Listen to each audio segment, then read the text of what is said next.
camouflage on the flats, just that colour. They blend right in.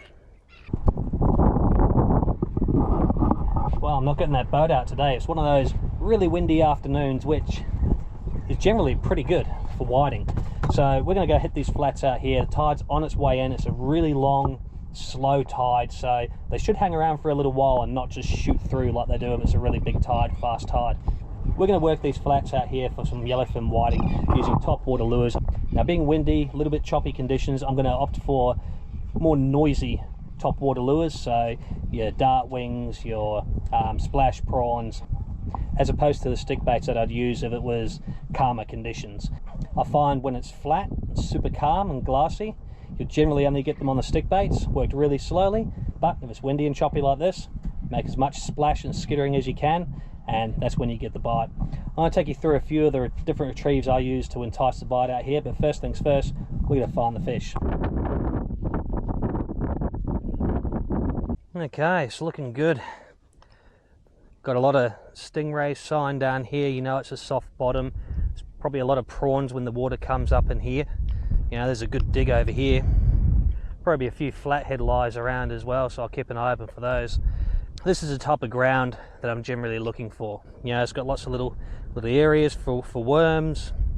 It's got lots of tracks going on in here, lots of little digging sign. It's a good, productive, healthy area for fish to feed. And with a bit of luck, the whiting will be pushing in through some of these channels, some of these little weed beds here, trying to get up onto these areas as the bait comes up. And the beauty of having these longer tides is that they've got more time to feed, and they generally move through the areas generally slower. But there's been sessions on these longer, slower tides that you can just stay on them for hours. We're going to use the MMD prawn. These things are really good when it's windy. In fact, any of the ones that create a bit of splash, they're generally the ones that I'll put on first. Always kind of have a scan around when you approach the water. And before you walk in, just always scan in front of where you're walking in, because quite often I've walked in and just scared a school that was right and close. That feels about good. No worries. Also, the good thing about the poppers is you can actually see where they've landed, whereas the stick baits, when it's quite choppy and windy like this, you tend to lose track of them. And I like to know where my lures are, because then I can see where the fish are after them or not. So pretty out here. I mean, look at that sand, look at that beach. It's amazing. These flats are awesome.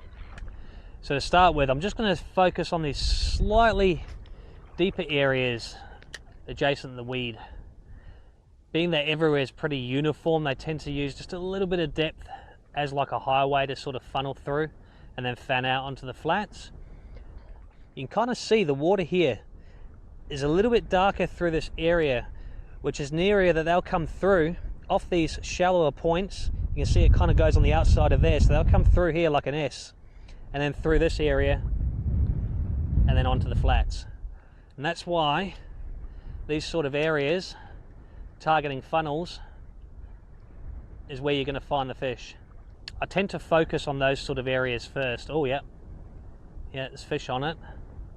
Could be whiting. Yeah, they're whiting. There's a whole school on them. All right, I'm going to start walking back now, because they start getting towards me. They're going to see me and go off at the... Okay, they've come off it. All right. As I was saying before I got so rudely interrupted by a school of fish, was I tend to... big stingray over there. So I tend to work these little funnel areas. If you can find them, they're just a little bit darker in colour, a little bit of a depression, and those areas you'll generally find the fish funneling through to get to the flats. Like this school, oh, that just hit then. Check out this big eagle ray. Right here in front of me. That was cool. So when you find a little funnel where fish are hanging around, that's when you can start refining your retrieve to see what works on the day. At the moment, I'm sort of doing like a skipping prawn, lifting the rod tip, lots of splashes, jumping over the waves, little pause in between. and that can sometimes excite the fish and get them to bite because it's getting away from them. But normally, to start with, I'll generally always start with just the rhythmic sort of bloop, bloop, bloop, just till I start to see a follow. Once I get a follow, then that's when I start refining it. Okay, well, we lost that school. I'll come back to this area later, but we're going to keep going, try and find some more areas that look productive with a nice little funnel. There's a nice deep area just in front of me here, so I'll try and work there in a second. Keep casting until you find another patch. I'm hoping with this slower tide that they hang around in areas a little bit longer to feed. But it is always it does sort of vary day to day. They're pretty moody fish at times. Yep, there we go, fish. Little fish, what is it? So whiting?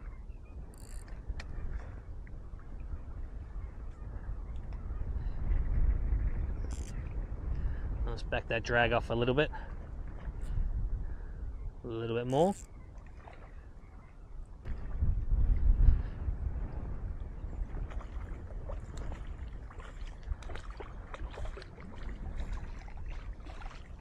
There we go, first one of the day. Not the biggest fish ever, but they will do.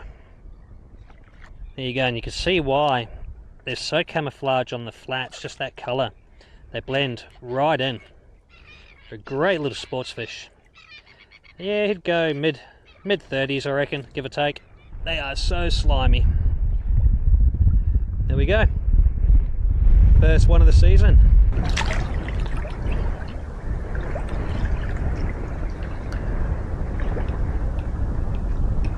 So we're probably about 15-20 casts, I reckon, until we found that second patch. So it's just a matter of walking around. Keep an eye on your lure, make sure you can see the fish.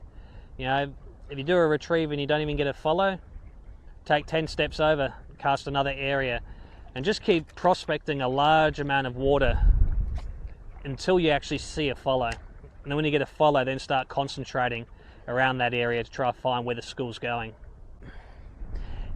Now, I can't emphasize enough how much difference having a decent quality pair of Polaroid sunglasses on the flats makes. I can't see exactly what you're seeing at the moment, but through these, I can see fish miles away, 20, 30 meters away, chasing my lure. These are Tonic, the glass lenses. They're also the photochromatic ones, so they adjust contrast and varying lights. But the advantage you get is you can see the fish following, you can see how they're reacting, you can change your approach. I mean, any type of Polaroid sunglass is obviously going to be better than no Polaroid sunglasses, but glass lens with uniform Polaroiding throughout them makes a massive difference. Don't know if you can see it, but there's a nice little funnel here. That's sort of what I'm looking for. I expect to find fish sitting in an area like that, funneling through onto these flats. It's the sort of areas I like to congregate, that and alongside weed edges, anywhere that kind of makes a highway of sorts.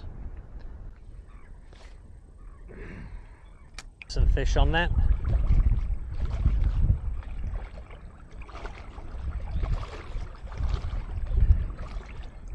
It's right where I was standing in the murky water now.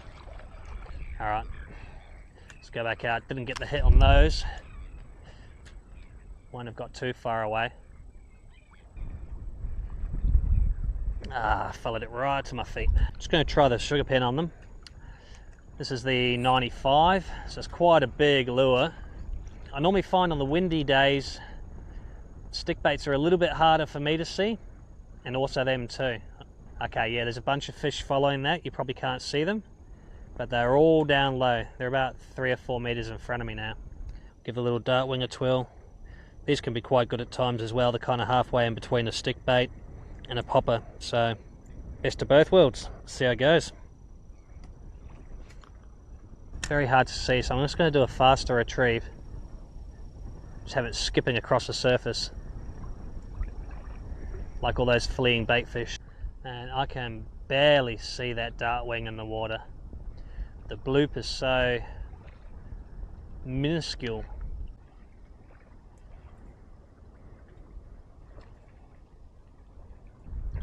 cast back out there. It's just something about the choppy water and little blooping poppers. We're on, we've got a chase. Come on, just take it. They're just shouldering it, come on. Take it. Oh, they were shouldering it for so long. Big ones too.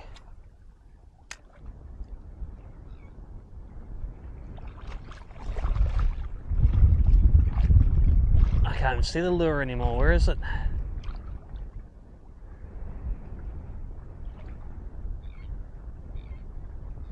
Yep, there we go. That was on a pause. That was on a pause that time.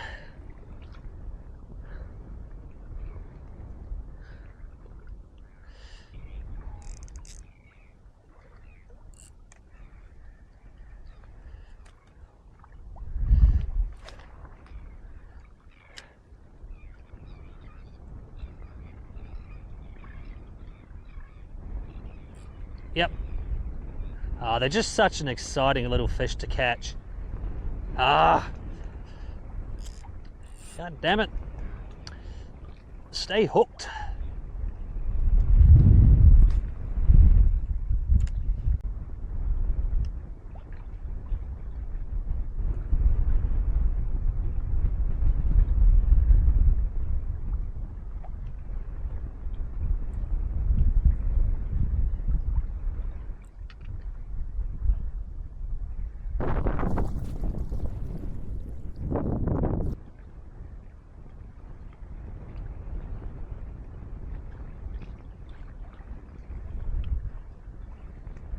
Back off, back off, back off.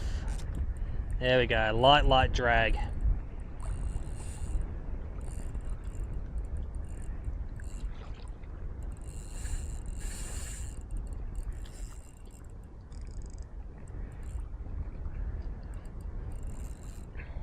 Finding the little pause and the little skitter just in front of them is working quite well today.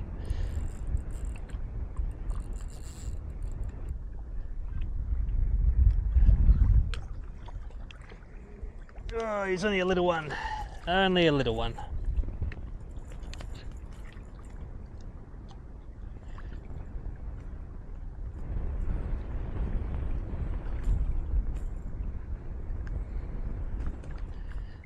See you later, buddy.